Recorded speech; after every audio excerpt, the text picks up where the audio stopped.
Hello, everybody. Welcome to Twitter Marketing. This is a course with George Brown College, and it is the online distance education version of the Twitter Marketing course. Today, we are going to be going over course intro, the history of Twitter, where we're at, and then we're going to talk about assignments. But first, I'd like to introduce myself. My name is Ali. I'm going to be instructing you for the duration of this course.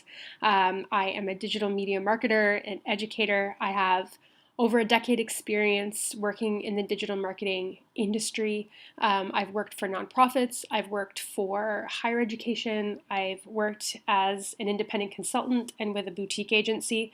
So I am hoping to bring you all of those different experiences into a fairly comprehensive Twitter marketing course. You can find me online on Twitter at Ali Casella. My handle is right there on the slide. And I highly recommend you follow me for this course because that's where we're going to be doing discussions, which are going to be part of your participation marks.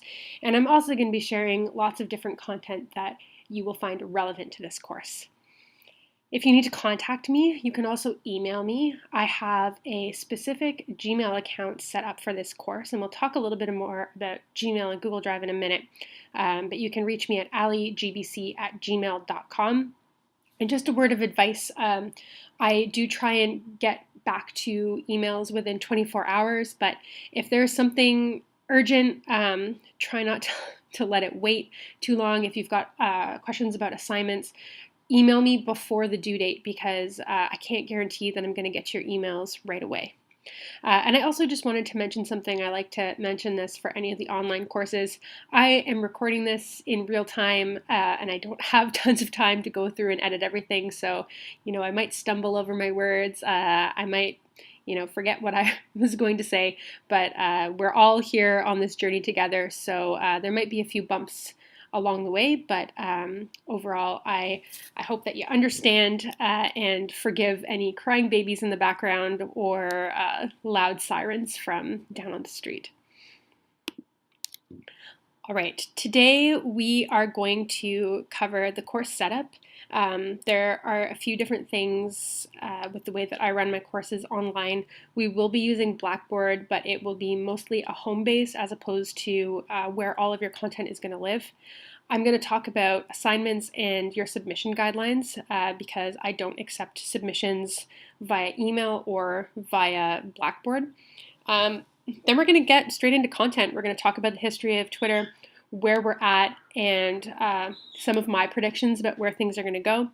And then we're going to talk about assignment 1. We're going to get started right away with assignments. Okay, here's how things are going to work. I've got a couple tabs pulled up here, so hopefully we can get through everything really quickly. First of all, Blackboard. You are going to be able to find links for video lectures, your assignments. Marks will be posted on Blackboard, but we won't be submitting assignments through Blackboard.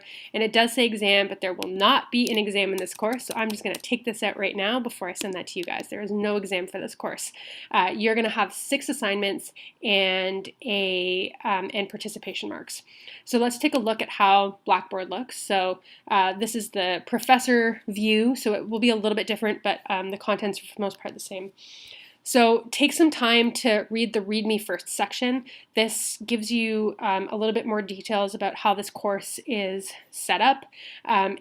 There is a link in your course resources section, which I'll show you in just a minute, to getting started with Google Drive. I'm not going to walk through how to get set up with Google Drive. If you're working in digital marketing and you're taking these courses, it's assumed that you're going to be able to figure out how to set up Google Drive for yourself.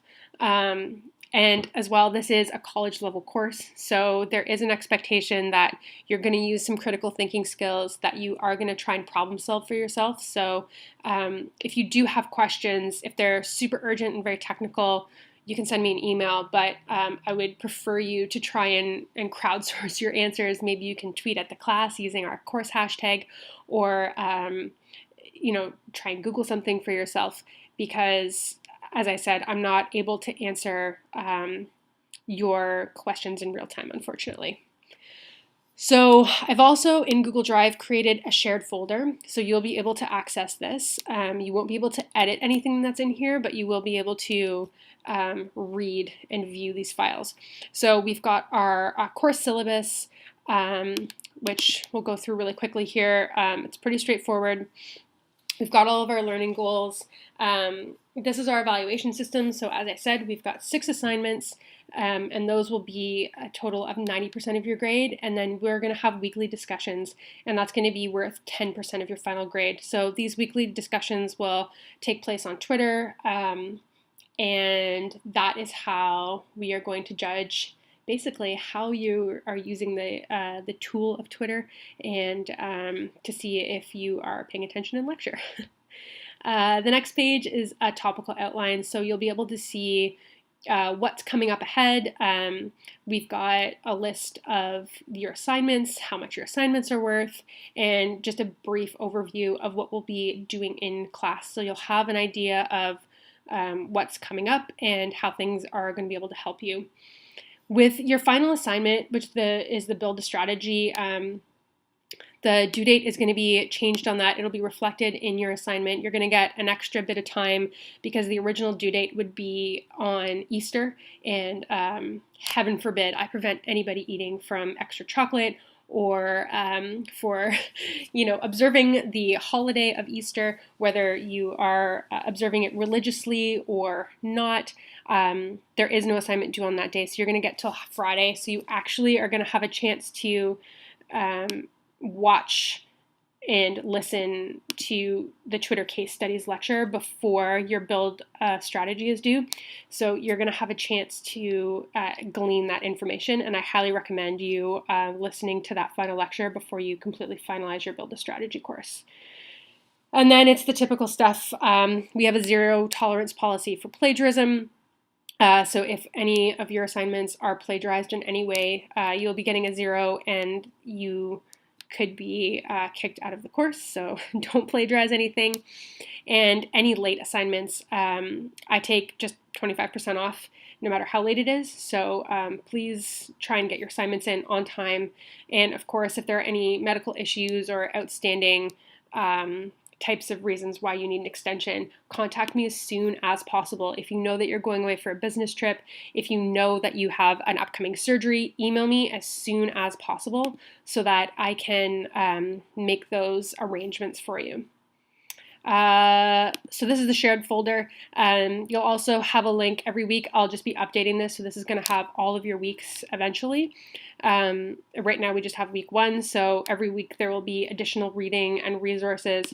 So this week you do have a required reading. It's from the Buffer blog, and Buffer is a blog that I'll be referring back to a lot. They are amazing. They take a very science-based approach to their writing and their approaches to social media. And then I've got a bunch of other articles that I think will be relevant. This is a very heavy week in terms of additional readings. None of these are required. It's really if you want just like extra context from some of the things that I'm talking about in lecture. But moving forward, other weeks will not be this hefty. So that's something that you can look for every week. And then we'll talk about assignment 1 momentarily. Okay. What's next? Google Drive. So the only way that I'm going to be accepting assignments is through Google Drive. So you absolutely have to set up a Google Drive account. And like I said, there's a resource right here, how to get started with Google Drive. Please read through that if you don't have Google Drive, if you've never used it before. It's super easy. I find it to be quite intuitive. And I would also prefer that if you're submitting assignments to use the actual Google Drive documents, sheets, Google Slides, etc. I don't want to have to open another file, download things onto my computer, and then mark them. And also, if you submit your assignments using the Google tools, I have the opportunity to make comments when it's applicable. So I won't be doing that if you submit something using Microsoft Word. So just use the the built-in Google tools. And finally, the best way to get in contact with me for super important things is through Gmail, which is aligbc@gmail.com. Like I said, I will do my best to respond within 24 hours. You can also tweet me at Ali Casella. I guess I should add that again. And I mean, obviously, don't share any of your personal, private information via Twitter, but if you haven't received a response from me within 24 hours and there's no autoresponder on my email, you can just send me a quick, hey, what's going on? And I can double check to make sure that you didn't end up in my spam folder. Okay, quickly, let's talk about assignment submissions. So, like I said, everything must be submitted through Google Drive. Make a new folder for each of your assignments, and then on each assignment document that will, of course, be in this shared folder, you'll have naming instructions on the file name that I'm looking for. Like I said, use a Google Doc. Don't use Microsoft Word. Don't use Pages. Please, for the love of God, don't send me a PDF. This all is going to take up extra space in your Google Drive, and if you just use the built-in Google Documents, so if you go create a new doc, that actually doesn't use up any of your Google Drive space, which is totally amazing. It means that you can put all this information into your Google Drive and you won't run out of space. Again, all assignments must be submitted by 11:59 p.m. Eastern Standard Time on the due date. So basically, I'm in Toronto. I work on Toronto time, so that's when your assignments are going to be due. If you hand in your assignment late, a late penalty of 25% will be applied. So it's really important that you get your assignments in on time and that you contact me super duper early on to let me know if you're going to have to hand something in late. We can talk about that. And I would prefer to not have to really talk about this, but I think it's still very important. Spelling, grammar, and proper formatting matter. Even on Twitter, I know that you're going to see a lot of short forms, and that's the nature of Twitter, but I mean, you need to spell things properly when you're spelling out full words. And when you're doing the written portions of your assignment, because there are going to be written portions, you need to have proper spelling and grammar. So I'm going to be docking marks for errors, and that will be reflected in your assignments. They'll each have a rubric. So I know that you're going to have to short form things for tweets. I know it's not going to be super perfect, but you're going to need to do your best to make things understandable. So if I can't understand your tweet because you're using, so many weird short forms and things like that, or if you're just straight up spelling things wrong that don't need to be spelt wrong and it's not part of the tone that you are trying to create, then you're going to be docked marks. Okay, enough of the business side. Let's get down to learning. So the next portion of this lecture, we're just basically going to talk about the history of Twitter and where we are today. And before I get into those details, I really, really highly recommend 2 books. So the first one is Hatching Twitter by Nick Bilton. I've read this book 2 or 3 times now. I always find it to be quite interesting. It's like a behind the scenes look of what happened to get Twitter off the ground. It's kind of a soap opera, so it's fun to read. It's a super quick read. It's not very technical. And it gives you a bit of a background of kind of how the tech world works and how Twitter works and the thoughts behind things. So it's really interesting. And a second book, this book I love. If you are somebody who's going to be doing digital marketing, if this is the career path for you, I highly recommend buying a hard copy of this book, not just a digital version of it. It's called How to Write Short. It's by Roy Peter Clark. He is fantastic. He is a professor, and he is really focused on fine-tuning your communications, and he likes to focus on the art of short writing. So this book, if you get the physical copy as opposed to an e-reader copy, there are workbooks and work plans and little lessons and things that you can do to just continually hone your craft. And I found this book to be incredibly valuable. I've read it over and over again. There's lots of markings in my copy, and I think it's probably one of my favorite businessy nonfiction type books. So I highly recommend. And if you don't want to buy yourself a copy, I know that the Toronto Public Library has several copies, both in digital version and print version, or you can buy it on Amazon or however you go about buying your books. Okay, let's get started.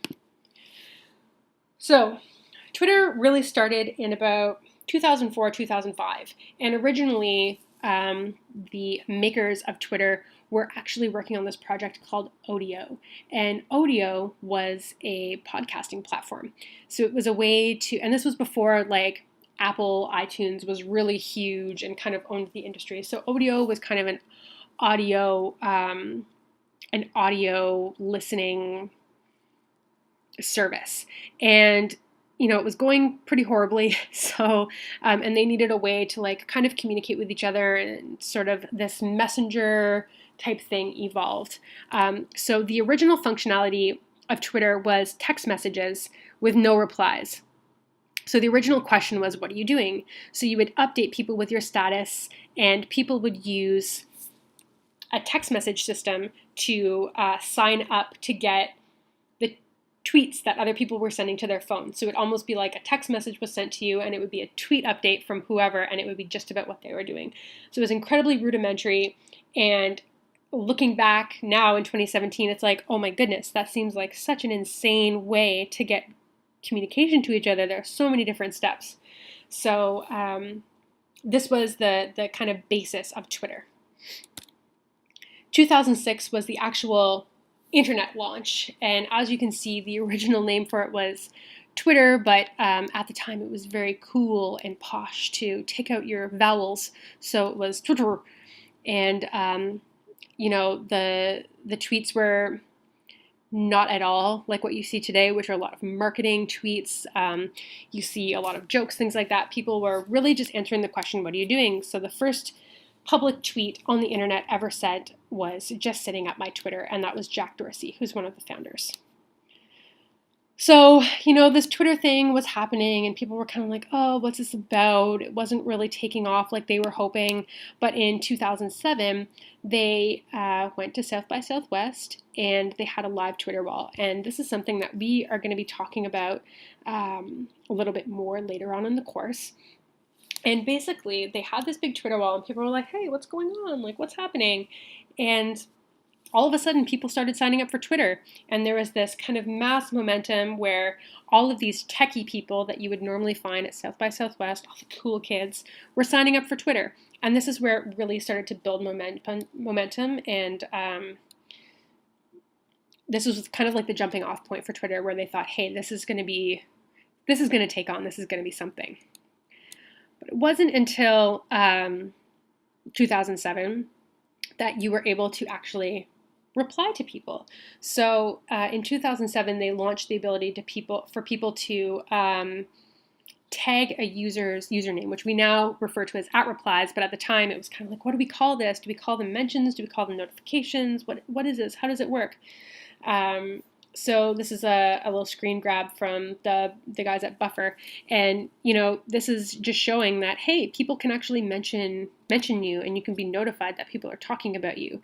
And I believe that this is when marketers started to rub their hands together and say, yes, excellent. Now we can start to see what people are saying about us. Now we can actually have real communications and conversations.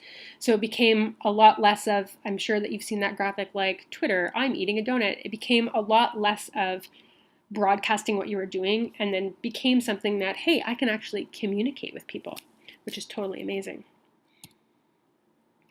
In 2007, the hashtag was added to Twitter's functionality, and for the old-timey folks like me, we used to call these a pound sign. It was a little thing that you fit on your phone, not at all used for hashtagging anything, but hashtag kind of harkens back from the days of cataloging systems and back-end codes where you would use hashtags to bring up a frame of reference in a database. So this is the same type of thing. You can use a hashtag, you put your keyword there, and when you click on it on Twitter, information pops up. So originally, before Twitter search became so much more integrated in the functionality, a hashtag was really the only way that you could find information. So there was no real search function. You had to rely on hashtags and searching for hashtags and hoping that people properly hashtagged their tweets to find information, which kind of seems crazy now because you can just go to search.twitter.com, search any keyword, hashtag or not, and find information. In 2008, they launched Trending Topics. So this was pretty huge because it kind of showed that people are actually using Twitter and talking about things that matter to people. So it was a way for people to see, oh, everybody's talking about Sarah Palin, like what's the news on Sarah Palin? And it really cemented Twitter in its functionality and the role that it played in news and breaking news. And we'll see a little bit more of that in a little bit. In 2009, Twitter launched Twitter lists, which means that you can use different lists, whether they are public lists or private lists, to organize the people that you follow. And I find Twitter lists to be incredibly important for me and my personal Twitter account. I started my Twitter account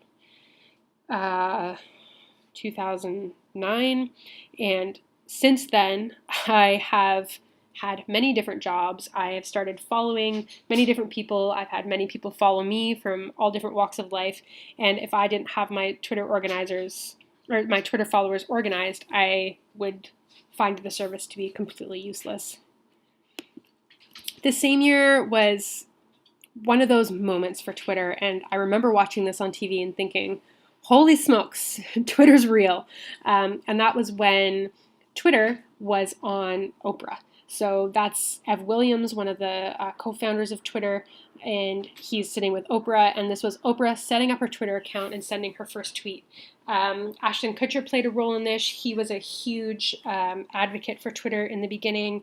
Back in the day, he did a contest with CNN to see who could reach 1 million Twitter followers first, and whoever lost had to donate to charity, something like that. But Ashton Kutcher won. He beat CNN. He got 1 million followers faster than CNN, and all of this kind of celebrity media hype was an important thing for Twitter. In 2009, let's talk Twitter and some politics. So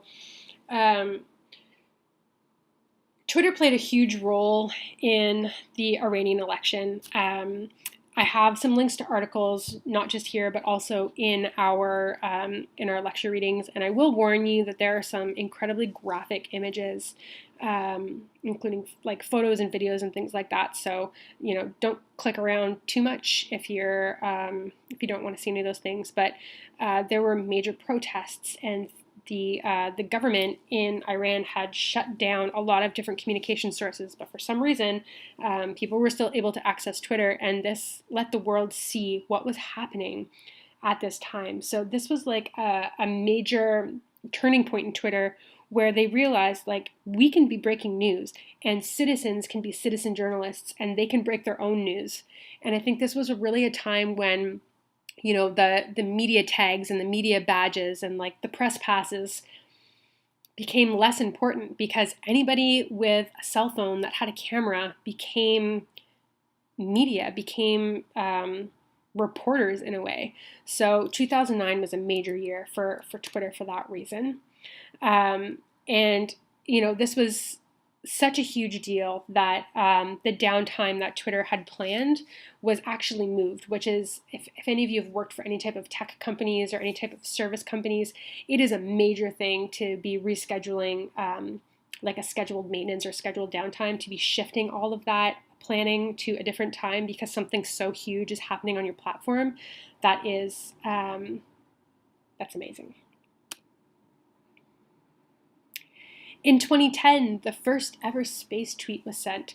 So there was an astronaut up at the International Space Station. He sent this here tweet.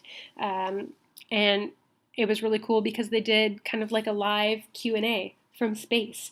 And I think that when you get to the point where your service is reaching outside of the surface of the planet, you are officially a big deal. In 2010, promoted tweets were launched, and so this was a really awesome thing for marketers because they were able to not only promote their tweets, but access demographics about Twitter, so they could figure out what types of people were on Twitter, what were their interests, what were they tweeting about, and so this was a pretty huge deal in terms of turning Twitter into a money-making business that would have longevity.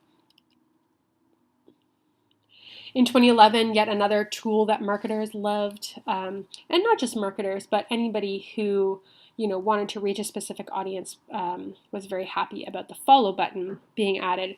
So this is a picture that the Twitter blog used in terms of their marketing for this. So we're all very accustomed to seeing this follow button now, but now marketers, as of 2011, could embed these follow buttons onto their websites.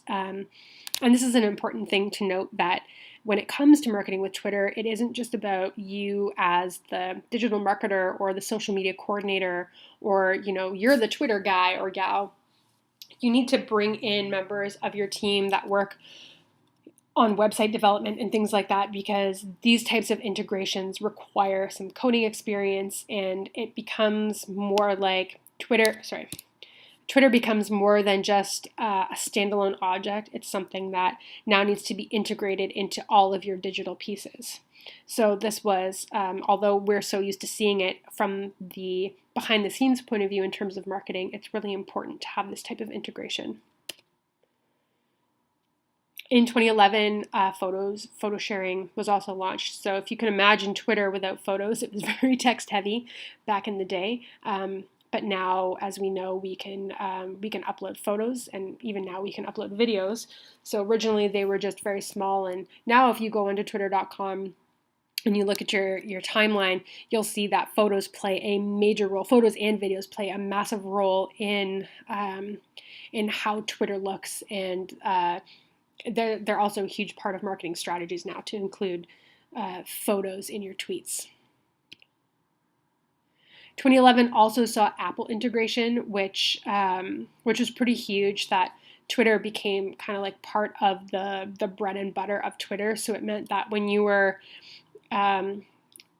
using your phone, or if you were on Safari, you were able to directly tweet something from that spot. So you didn't have to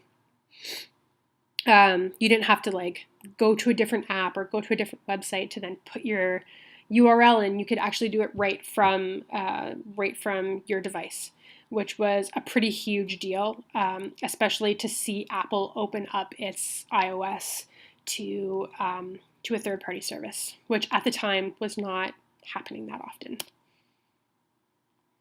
In 2012, this was when usership became highlighted. So they hit their 200 million users, and this is when investors started to say, okay, we've reached a critical mass here. There are people using Twitter, and this is something that we can make money off of. This is something that other people can make money off of, and I think that reaching a number like this was helpful for Twitter to get to the point where they are now and have their IPO and things like that. So 2012, there was a huge spike in users, and things have just continued to grow from there. In 2013, the fail whale went away. So if any of you were on Twitter back in the day, this was a common occurrence, the fail whale. So when Twitter was over capacity because they didn't have enough server capacity, you would see the fail whale. And this went away in 2013. So, Twitter knew that they were big enough to have to invest in their own servers. They needed to have more server space, and this service of Twitter became something that couldn't be down anymore, especially when you see the different types of political ramifications that it has had, breaking news, and just the sheer volume of tweets that are being sent. It was no longer okay. It wasn't cute anymore that this little thing called Twitter was being, oh, so many people are using it and it's crashing, and we're so happy that they're so popular. It now is okay, we have to be a real business. We can no longer have the fail whale, so they retired him. Which again, as I mentioned, 2013 was when Twitter went public. So you can now buy Twitter stocks, and this was a huge deal as well in terms of solidifying Twitter as a real business, not just some cute tech company that people were trying to get this startup off the ground. It moved from being this startup scrappy to Twitter's a real thing, and it's big business and it's making big money.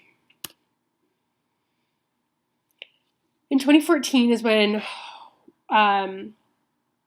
the general public really started to understand Twitter and harassment. And I mean, now it's kind of all over the news. You can always find something about harassment on Twitter. But in 2014 was when people really started to open their eyes to it, and really Gamergate was the big deal harassment. And I'm not going to go into the details of Gamergate, but there's a great article that is listed in your additional resources that you can read through. It can get a bit complicated, but for the most part, it was harassment and it was horrible. And a lot of people kind of jumped on a bandwagon and on a hashtag, and it was not great for female video game players.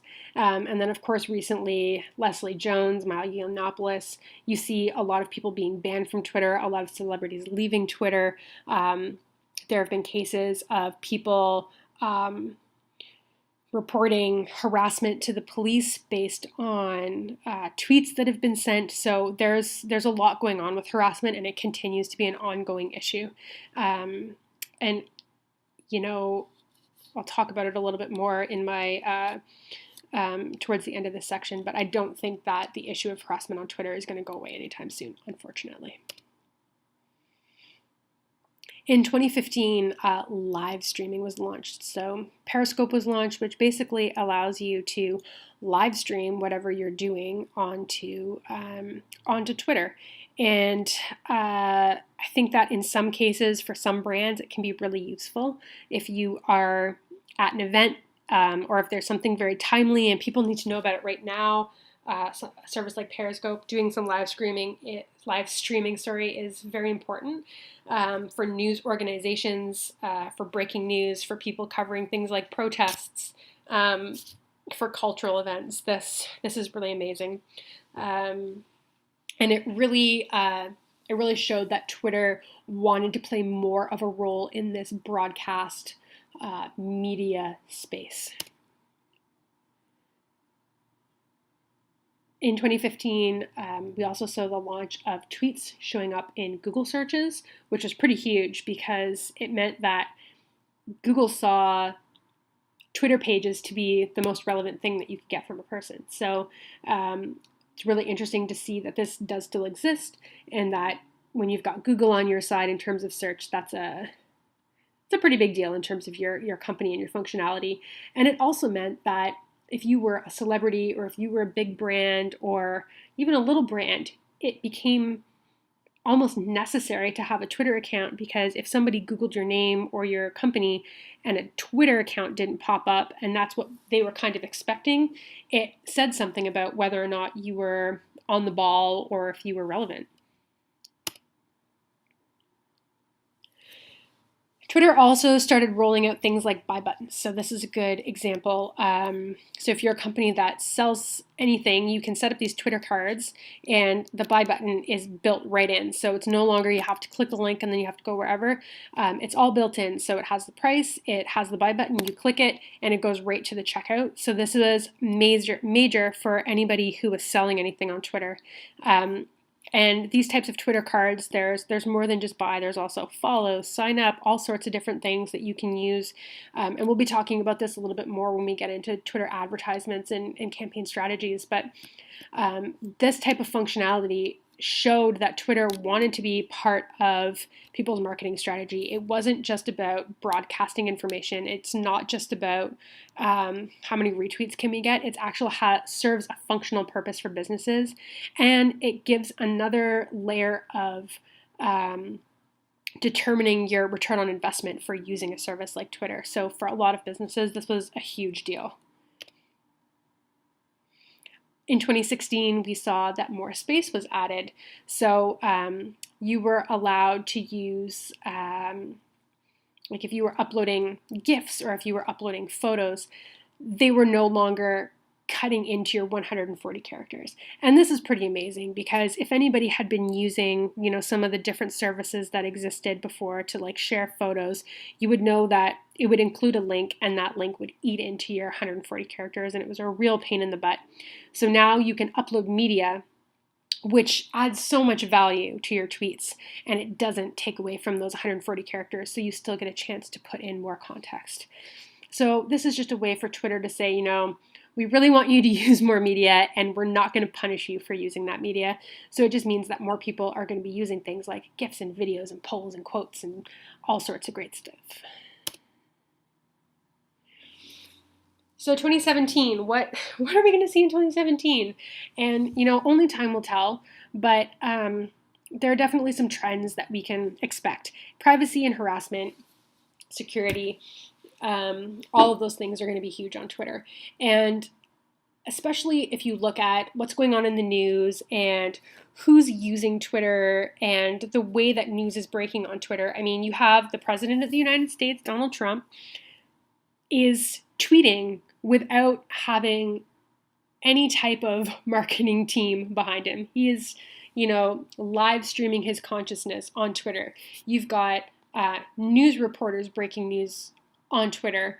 You have celebrity types getting into feuds over Twitter. You have individuals posting all sorts of things. So Twitter is this place where people are living out their lives, and because of that, harassment, privacy issues, security are all going to be top of mind. And actually, I think I have Twitter just announced a new update, and I've got this listed. I'm actually going to move it to the required rating section. So basically, they are implementing ways for people to report abusive tweets, and they're trying to stymie the creation of these accounts before they're even started. So if they can see that the same person is creating a bunch of egg accounts, which is a Twitter term for kind of anonymous accounts, instead of having your proper profile picture, you get the egg, which is the default Twitter avatar. So you get all these egg accounts, which are really just being created for harassment. They're shutting those down as much as possible. They're using their bots, their artificial intelligence technology, to detect profiles that are harassing other users. They're shutting those down before things get out of control. They are allowing people to have their own control over the different things that you can block. So whether you want to block certain curse words or you want to block certain users, it's easier for you to do that now.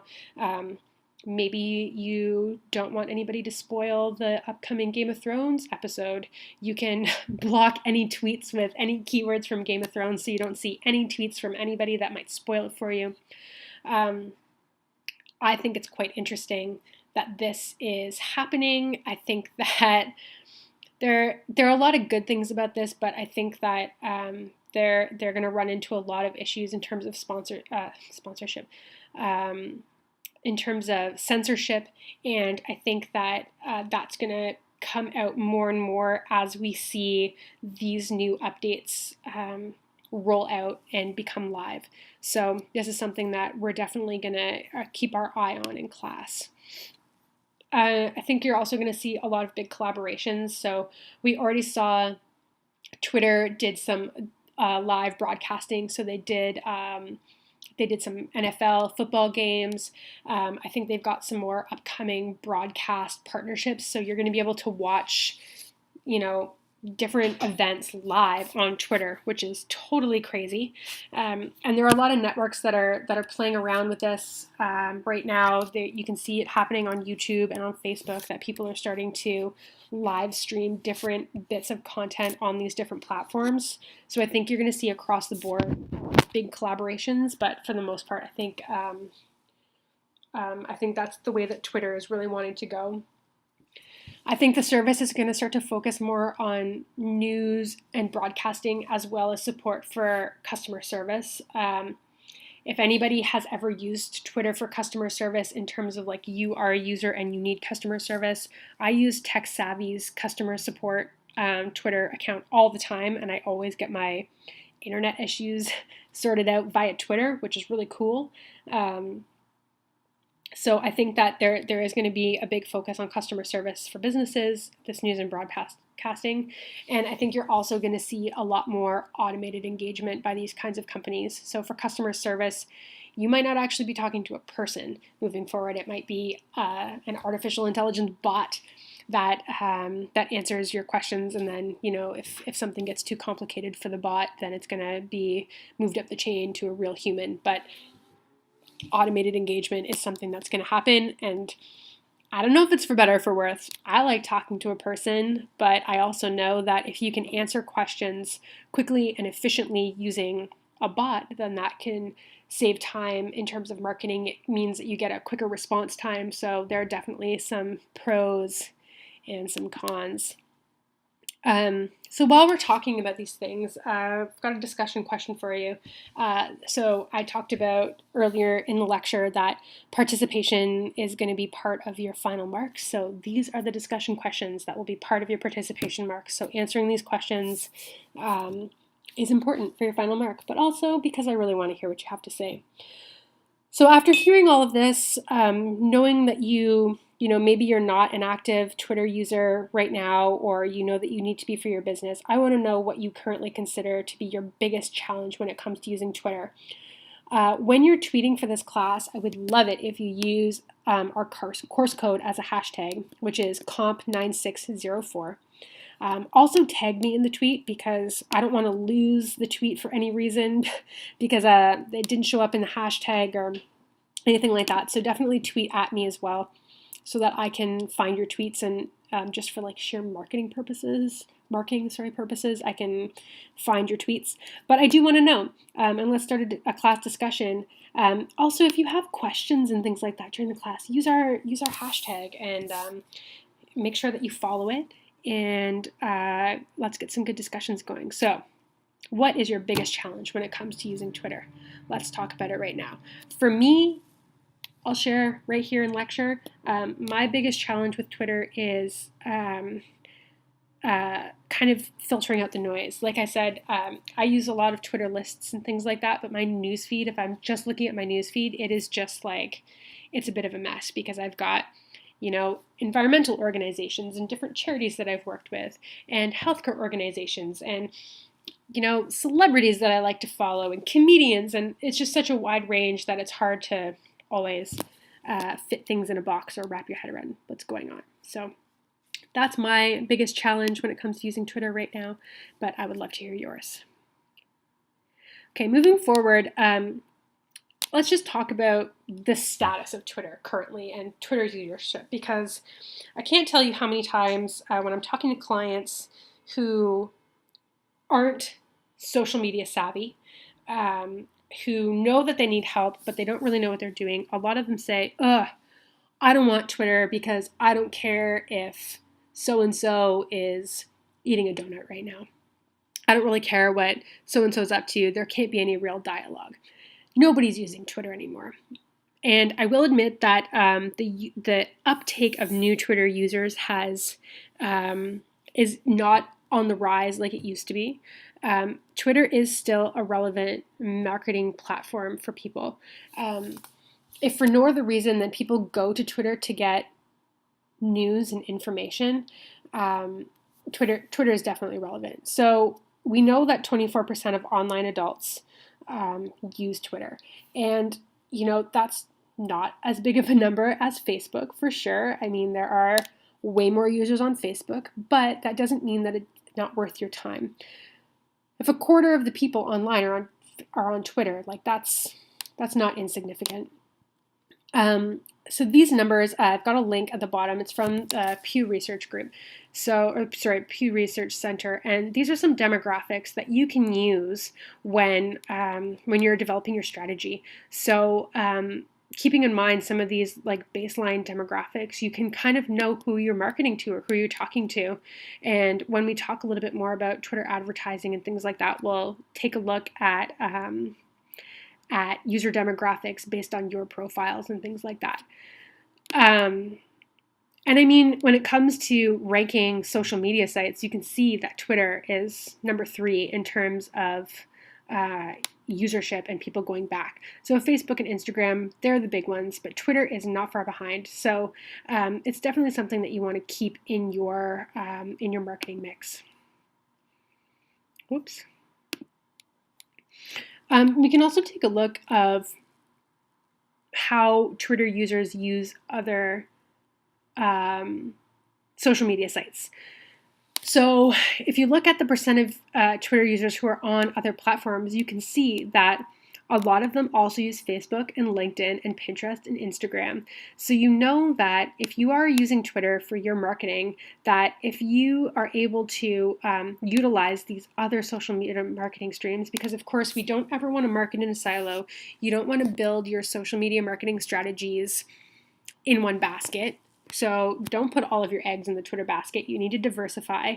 And this might be one, bit of information that you use to decide which one is most relevant. Like, hey, we see that 93% of people who use Twitter also use Facebook. It's probably a good idea for us to also be on Facebook because you're going to have that crossover. But again, if you're wanting to diversify, oh my goodness, well, not a lot of Twitter users use Pinterest, but I'm sure that there are some Pinterest users who use Twitter. So you want to try and figure out how your marketing, your target audience overlaps on different social media platforms.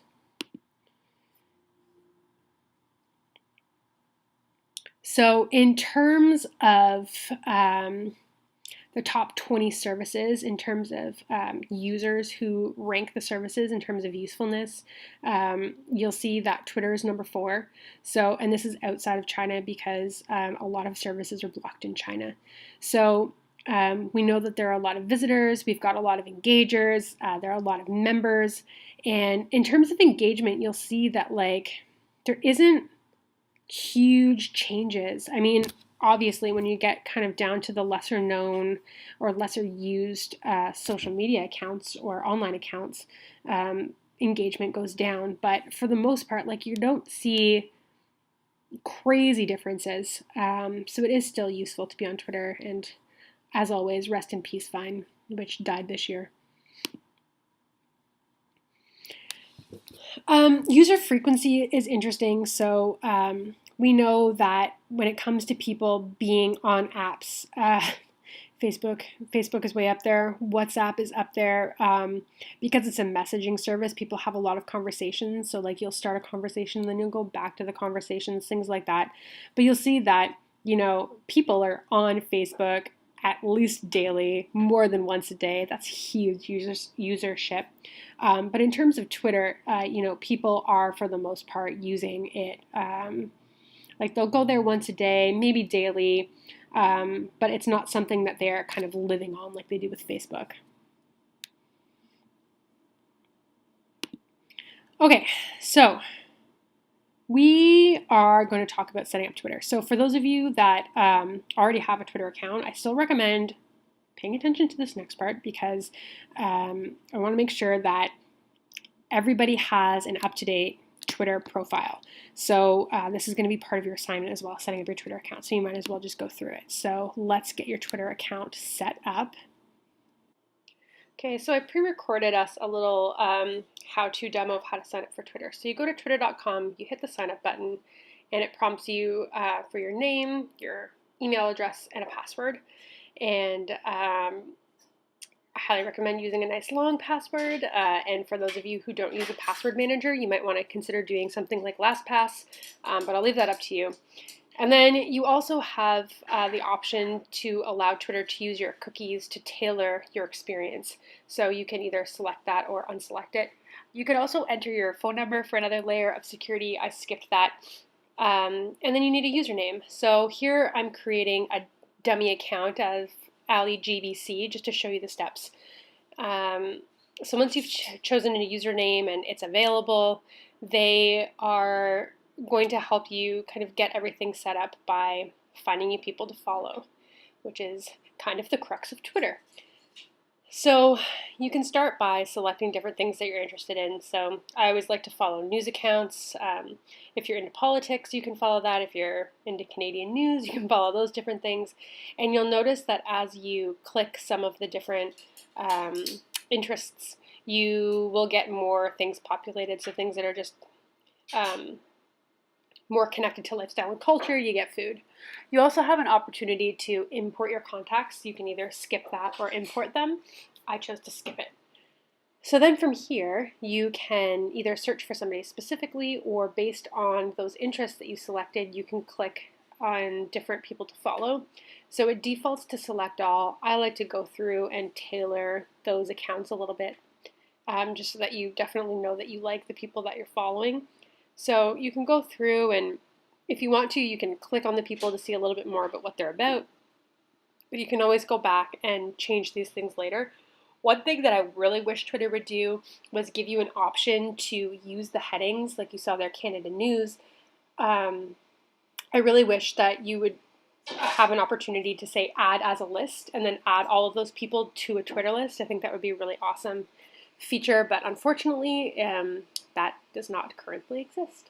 So go through, find all the people that you want to follow, and then you can hit the follow and continue in the top right corner. Of course, as this course progresses, you'll be finding new people to follow as well. So I'll leave it up to you whether or not you want to turn on notifications. And then here, Twitter is going to get you started and basically walk you through all of these directions on what you need to do and how things work. So if you've never used Twitter before, this is a really easy way for you to get things going. Also, if you have a boss or a CEO, or if there's somebody up there, higher up in management, that really wants to be using Twitter but doesn't really know what they're doing, it's pretty easy to walk them through. So the next thing you want to do is upload a profile picture. Something I personally like to use my own, actual face because it lets people know who you are. It gives people a connection. If you're a brand, you can use your brand logo, but do note that it is a perfect square. So making sure that if you have like a rectangular logo file, that it's going to shrink a little bit because it's going to make it a perfect square. So apologize for the internet connection there. The next thing that you're going to want to do is upload a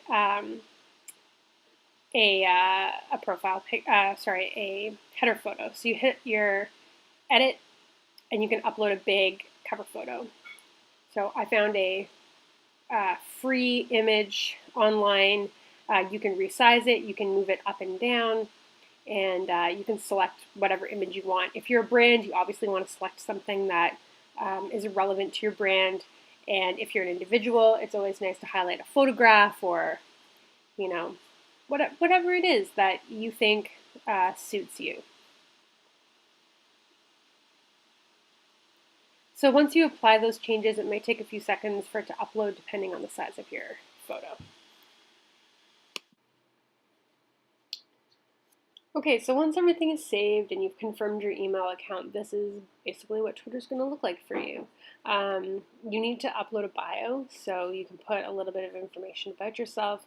If you're a brand, your marketing team will probably have something sorted out for you.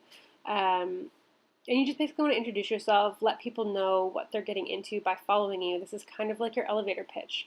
Why should people follow you? Instead of being super upfront about it, you could be conversational.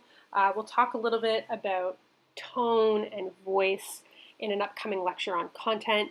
And it's really important that you fill in your bio section, because otherwise when people are searching on Twitter, they're not going to see what you're all about, and it's going to be difficult for you to get more followers. So always making sure that you click that save button so that everything is up to date. I skipped the birthday section, and then I put my location of Toronto because it's nice to be able to find people who are nearby. So once everything is all 100%, you can start to play around and see what's going on your Twitter feed. And the next thing you can do is you can send your first tweet. So basically you just put in whatever you want to say. You can add your links, you can add photos, you can pose a poll, ask people some questions, and then hit that tweet button and it will be live and sent to the world. I want to briefly talk about lists. I find these to be an incredible way to manage your Twitter timeline. So you just hit the create new list button, give it a name, give it a description, decide whether or not you want to make it public or private, and then you can really easily start adding people to those lists. And as you are surfing Twitter and you're finding new people to add, you can start adding people to those lists as you start following them. And I find that maintaining that level of organization on your account can be incredibly helpful. So let's just see what it looks like to add somebody to a list. So I know that I want to follow Buffer because they're an awesome resource for social media marketing. I searched them, I started following, and just from that little gearbox, I can add them to my list. So I click on the button. If I didn't have a list already for them, I could create a new one. But as it stands, they are currently in my social media marketing list. And when you search for people, you get this great selection of people after you've made a search. So you see all the people that might be relevant to that search term. So you can go ahead and start following people through this as well. When you search for Buffer, a lot of their staff members come up. Another way that I like to try and find people is by going to the trending topics. So for example, it was snowing very badly in Toronto the day that I was doing this. So I clicked on the Snow TO button to see what people were doing and what they were updating with. And I always find that when certain location-based events are happening, you can find people that actually typically tweet really great stuff that's really relevant to you. So I found a kind of a funny tweet, at least I thought it was funny. So you can see that people can now upload GIFs, so I gave it a little heart, and I retweeted it, because why not? It's definitely feeling the splits that day. So you can see that these are all of the updates that are coming through the trending topic based on that hashtag that I clicked on, which was SnowTO.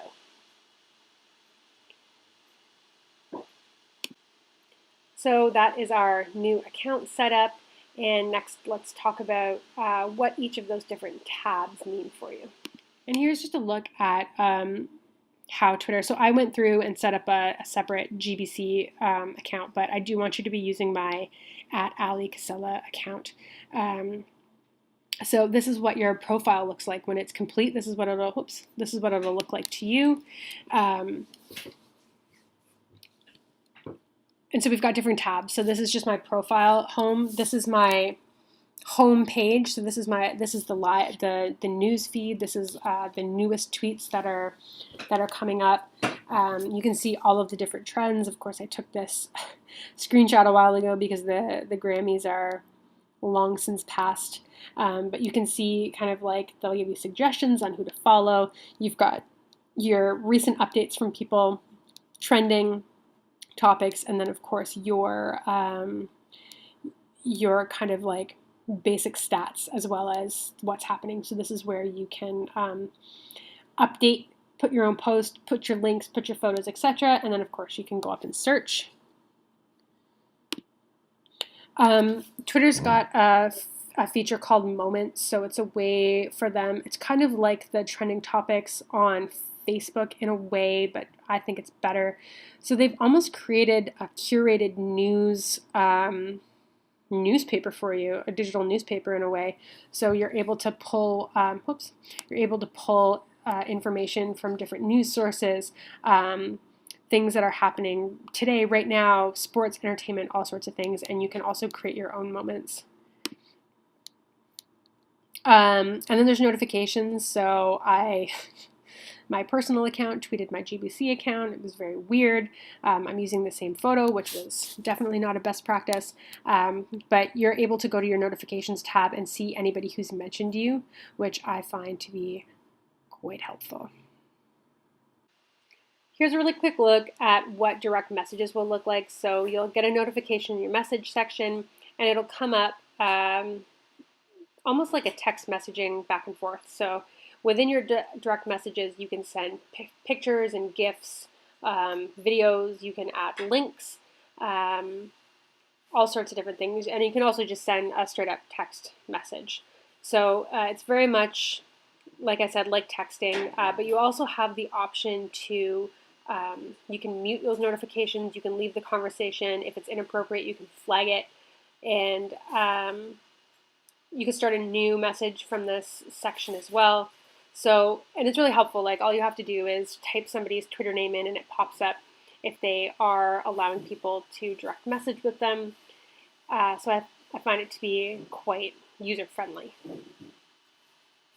So this is what it looks like when you are searching a hashtag. So I searched SMMW17, which is Social Media Marketing Meet Week 2017.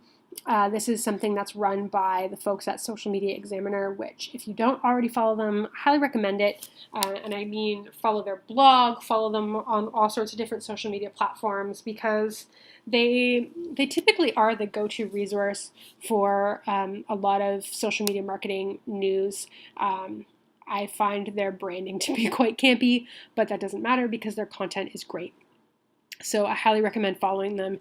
And if you're looking for great people to follow in terms of social media marketing on Twitter, you can go to somebody like Social Media Examiner, look at who they're following, and kind of pick the best ones. And that's a good way to start your journey on Twitter in terms of following people. And I highly recommend putting all of those people in a separate list for social media marketing. And then, of course, you've got your different account settings. So when you're in your profile, you can go to your account. You can make sure that you've got everything updated. This is where you can change your email notifications. It's where you can get your web notifications set up. If you've muted accounts, they're all going to be found in there. You can change your password, all sorts of stuff like that. And, of course, you want to make sure that you've got an ironclad password, because nobody likes a hacked Twitter account. And Twitter for Business is something that we are going to be talking about later on, but I wanted to put this slide here as a reminder. It is so imperative that you set up your Twitter account this week if you don't already have one set up, because you are not going to be able to access the Twitter for Business right away. You have to be active on Twitter. They have to verify that you're not some gross spammy account that's just coming online to use their service for advertising. So you have to be active and using your Twitter account before you're able to access Twitter for Business. And what Twitter for Business allows you to do is see analytics, run advertisements and campaigns, and set up things like Twitter cards. So set up your account this week if you don't already have one.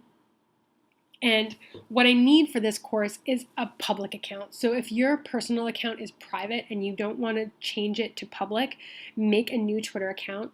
And that's the one that you can be using for this course, and it's what we're going to be using for the Twitter for Business. And just for the sake of seeing behind the curtain, I'm using my personal account just so that I'm not, for privacy reasons for my clients and things like that. This is a very old campaign that I ran. I was doing some guest blogging for a nonprofit blog, and I wanted to play around with Twitter advertising when it was available to me.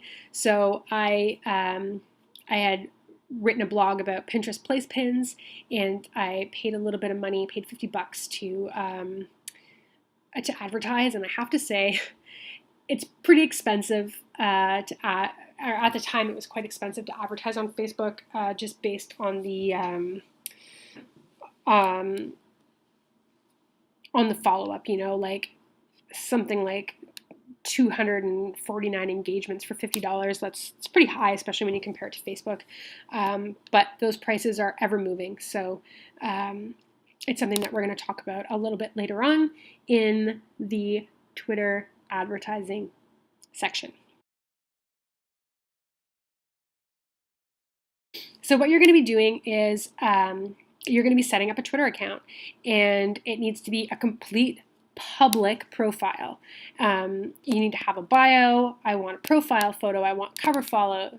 I want you to follow me, and I want you to follow another 10 accounts and create at least one public list. You're going to have to send a tweet with a hashtag, a tweet with a link, and one with a photo or a video, and you're going to need to retweet something. So I want to see that you're able to use the very basic features. And I've got a rubric below. But again, I mentioned that I have like a very specific file name structure that I want you to use. So this is the example. Please use that file name structure. And then this is your rubric. So with each assignment that you're going to have a rubric attached to it, and it's going to allow you to know where you're getting different marks and points. So make sure that you are looking at these and every time that you are doing your assignment and check off each one to make sure that you've done it all. And that's a great way for you to know whether or not you're going to get full points. And especially for an assignment like this, it should be super, super easy for you to get 100% because it's literally just like going through, following the direction, and being done with it.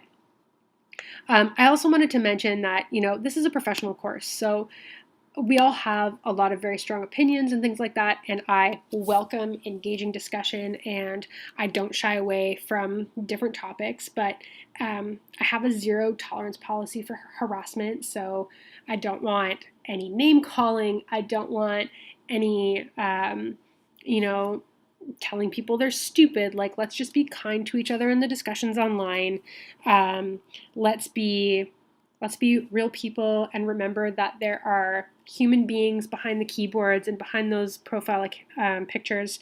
So we don't want to be monsters on Twitter. We want to be good people learning how to market and having great conversations with each other. So I do ask that you are very kind to each other via Twitter. And for the purposes of this account, for this course, let's just be kind to each other because we don't need any more garbage on Twitter. Okay, so that's all for this week. I'm really looking forward to getting to know all of you and seeing your tweets.